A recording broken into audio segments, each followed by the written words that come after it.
حي الشباب العاملين خير الكتائب أجمعين من شيدوا صرح الرشاد ليرفعوا لله دين. حي الشباب العاملين خير الكتائب أجمعين من شيدوا صرح الرشاد ليرفعوا لله دين. গাড়িতে চড়ে আসেন, চোখে দেখেন না, বগুড়া থেকে উনি বলছেন আব্দুর রাজাক সাহেব যদি নিষেধের দলিল দিতে পারে নামাজের পরে হাত তুলে দোয়া করা চলবে না, একটা যদি নিষেধের দলিল দিতে পারে আমি গাড়ি তো দিব 3 লক্ষ টাকাও দিব।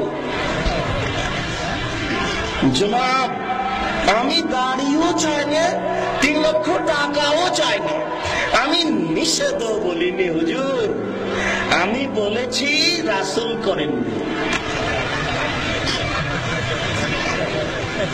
আপনি করতে চাইলে দিয়ে দলিল দিয়ে করুন, করলে দেওয়া থাকতে হবে। আপনাকে বুঝাতে পারলাম না, এটা আপনার অজ্ঞতার পরিচয়। দুঃখিত।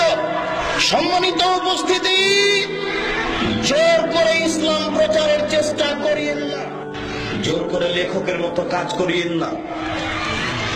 রাসূলের পদ্ধতিতে আসতে হবে। মহান আল্লাহ বলেন, রাসূল যা দিয়েছেন তা গ্রহণ করো, তিনি যা বর্জন করেছেন, নিষেধ করেছেন তা বর্জন করো।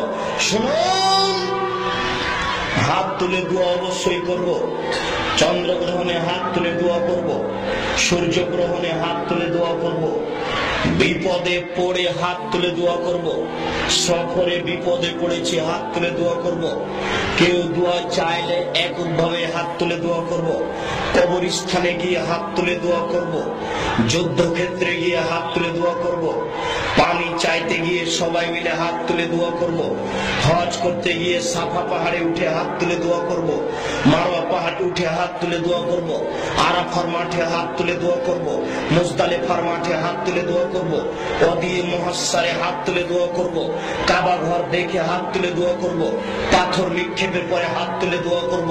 শুনুন, কবরের শাস্তিকে স্মরণ করে হাত তুলে দোয়া করব। বুখারী মুসলিমে প্রায় 32টি সহিহ হাদিস আছে হাত তুলে দোয়া করার। আবু দাউদে একটা হাদিস আছে, কেউ যদি আল্লাহর দরবারে হাত তুলে দোয়া করে তাহলে আল্লাহ তার খালি হাতখানা ফিরিয়ে দিতে লজ্জা বোধ করেন।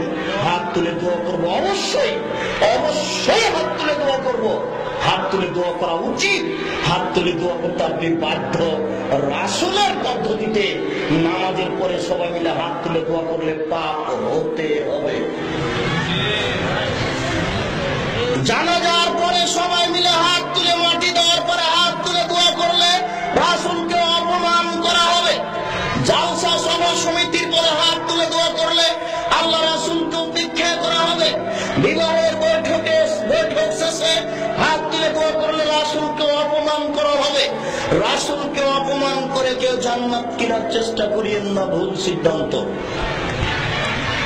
সম্মানিত উপস্থিতি, আপনারা যারা মাঝহাবী ভাই আছেন তাদের তো কোনো কথাই নেই। কেন?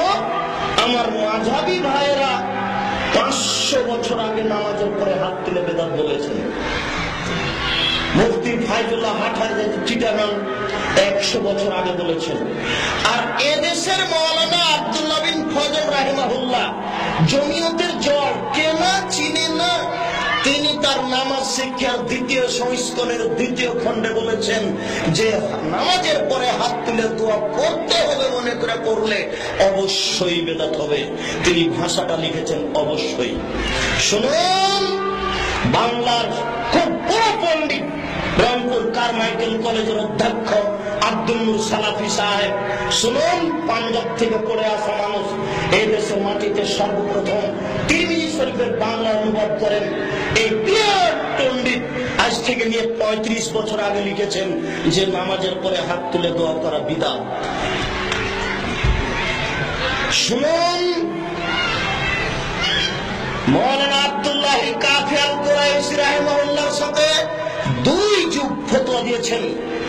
মাওলানা আলিমউদ্দিন, শেখ আলিমউদ্দিন খুব বড় পণ্ডিত মানুষ, উনি আজ থেকে নিয়ে প্রায় 35 বছর আগে লিখেছেন নামাজের পরে হাত তুলে দোয়া করা মিষ্টি বেদাত। 2 বাংলার বড় আলেম, জমিয়তের জড়, 2 বাংলার বড় আলেম আপনি তার সালাতে মুস্তাফায়ে তওবা বইটা খুলে দেখুন, প্রথম খণ্ড, তার ডিগ্রি, তার বিদ্যা আপনি দেখুন। উনি বলতে চাচ্ছেন যে কলকাতা বোর্ড হওয়ার পরে আমার পূর্বে আমি যত নাম্বার পেয়েছি, পূর্বে কেউ এত নাম্বার পায়নি। শুধু তার যুগে নয়, উনি থেকে নিয়ে পূর্বে যত মানুষ বোর্ডে পরীক্ষায় অংশগ্রহণ করেছে সবার চেয়ে বেশি নাম্বার হাফেজ আমিনবাড়ি কলিকাতা মেটিয়া বুরুজ পেয়েছেন। উনি বলছেন যে নামাজের পরে হাত তুলে দোয়া করা বিদআত। এই মসজিদ ভাগ হয়ে যাবে মানে কে বলেছে ভাগ হয়ে যাবে? ভুল হয়েছে আপনার। এসব পুঁটি মাছের কথা শুনে আপনি এই মসজিদের ইমামকে অপমান করলেন কেন, ভাগ করলেন কেন? আপনি চিনেন না জমিয়তের বড় বড় আলেমকে? আপনি চিনছেন না কেন? আপনার ভুল হচ্ছে কেন? আপনার জমিয়ত থেকে আরাফাত পত্রিকায় 40তম 41তম সংখ্যায় লেখা আছে নামাজের পরে হাত তুলে দোয়া করা বিদআত। শুনুন, এই মাসের আরাফাত পত্রিকায় দেখেন, এখন বর্তমান সভাপতি ইলিয়াস শিক্ষা বিশেষজ্ঞ ঢাকায় থাকেন, এখন উপস্থিত জমিয়তের সভাপতি। আজকের আরাফাত পত্রিকায় দেখুন লেখা আছে নামাজের পরে হাত তুলে দোয়া করা বিদআত। আমি ময়মনসিংহ জামালপুরে এক বাসে গেছিলাম।